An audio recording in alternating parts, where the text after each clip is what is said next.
بسم اللہ الرحمن الرحیم الصلاۃ والسلام علیک یا رسول اللہ وعلی آلک واصحابک یا حبیب اللہ۔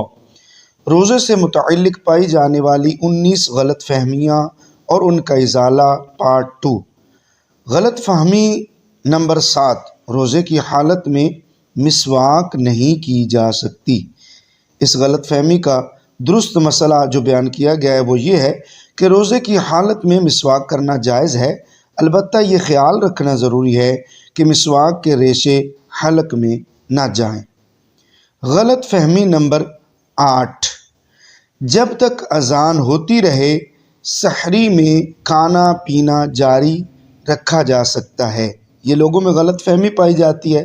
اس کا درست جواب اور درست مسئلہ یہ ہے کہ جب سحری کا وقت ختم ہو جاتا ہے تو اذان فجر اور نماز فجر کا وقت شروع ہو جاتا ہے، لہٰذا جو سحری کے بند ہونے کے باوجود اذان کا انتظار کرتے ہوئے کھاتا پیتا رہا تو اس کا روزہ ہوا ہی نہیں، اس نے اپنا روزہ برباد کر دیا۔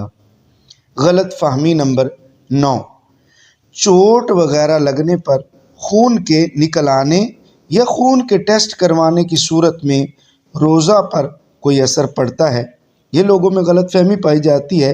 اس کا درست مسئلہ جو بیان کیا گیا ہے وہ یہ ہے کہ جسم سے کوئی چیز باہر نکلنے پر روزہ نہیں ٹوٹتا، لہٰذا خون ٹیسٹ کروانے یا چوٹ لگنے کی صورت میں خون باہر نکلنے سے روزہ نہیں ٹوٹے گا۔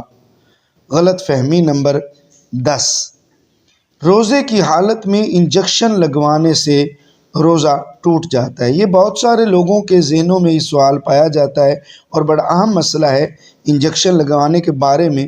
درست مسئلہ یہ ہے کہ اگر یہ سوچ ان علماء کی پیروی کی وجہ سے ہے کہ جن کا موقف یہی ہے کہ انجیکشن لگانے سے روزہ ٹوٹ جاتا ہے تو پھر ٹھیک ہے، ورنہ مضبوط اور قوی دلائل یہی ہیں کہ انجیکشن لگوانے سے روزہ نہیں ٹوٹتا، وہ چاہے آپ نس میں یعنی وین میں لگائیں یا گوشت میں یعنی مسل میں لگوائیں، دونوں صورتوں میں روزہ نہیں ٹوٹتا، اور شدید ضرورت ہو تو ڈرپ بھی لگائی جا سکتی ہے۔ غلط فہمی نمبر 11، روزہ میں عطر یا خوشبو سونگھنے سے روزہ ٹوٹ جاتا ہے۔ اس کا درست مسئلہ یہ ہے کہ مائع خوشبو یعنی لیکوڈ کی حالت میں یا ٹھوس خوشبو سونگھنے سے روزہ نہیں ٹوٹتا، البتہ اگربتی کا دھواں اگر ناک یا منہ کے قریب کر کے سونگھا اور حلق میں چلا گیا تو اس صورت میں روزہ ٹوٹ جائے گا۔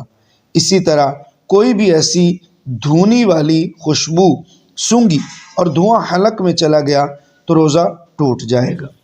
غلط فہمی نمبر 12، کچھ لوگ سمجھتے ہیں کہ جس دن سفر کرنا ہے اس دن روزہ چھوڑ سکتے ہیں۔ اس کے بارے میں درست مسئلہ یہ ہے کہ اگر صبح صادق کے وقت حالت سفر میں ہو تو روزہ چھوڑ سکتے ہیں، لیکن اگر صبح صادق کے بعد سفر شروع کرنا ہو تو اس دن کا روزہ نہیں چھوڑ سکتے، اور حالت سفر میں جتنے بھی روزے چھوڑے ہوں بعد میں ان کی قضا کرنا لازمی اور ضروری ہے۔ دعا ہے کہ اللہ پاک ہمیں عمل کی توفیق نصیب فرمائے۔ بقیہ انشاءاللہ نیکسٹ ویڈیو میں بیان کیا جائے گا۔ اپنے یوٹیوب چینل قاری الیاس چوہان ٹی وی کو سبسکرائب کیجیے اور بیل آئیکن لازمی دبائیے۔